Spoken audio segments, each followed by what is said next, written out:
Has someone ever narrated to you the story of the potato, egg, and the coffee bean? The one wherein they are allowed to sit in boiling water, and how the egg hardens, the potato softens, and the bean endows flavor to the water. Well, let us do what we are usually good at, finding faults. The biggest fault being that this narration is used as an example to convey how people ought to be when they come across trauma in their life. And the cherry on the top is people actually telling others how not to be as they go on living their lives through it all. Don't be that sad little potato which turns into mush. For quite a while, we to some extent have been romanticizing trauma. Sometimes we even convince ourselves that we aren't strong enough because we haven't gone through real hardship. And a grave injustice happens when we look at hardships or trauma with objectivity. We convince ourselves that coming face to face with unbearable odds is something that makes us stronger and capable to find the strength to be the rock and not keep rolling.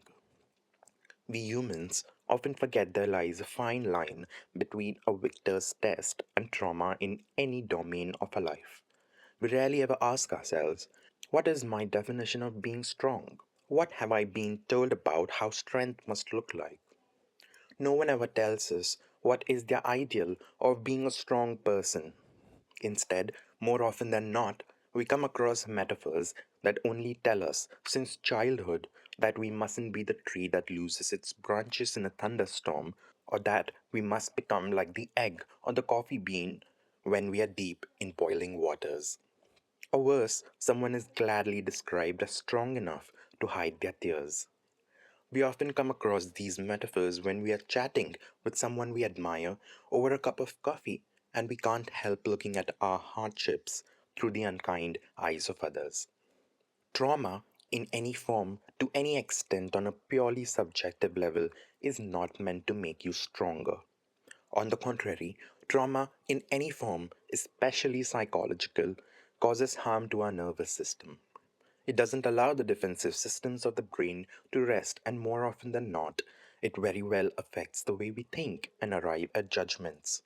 It evokes bodily responses that manifest as digestive issues and chronic pulmonary diseases, to say the least.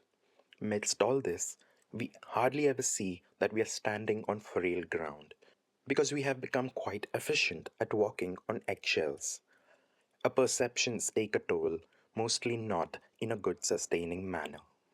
We never tell ourselves that training hard at the gym to attain a goal is not as same as meeting with an accident. We generalize how we won't gain if there never has been any pain caused to us.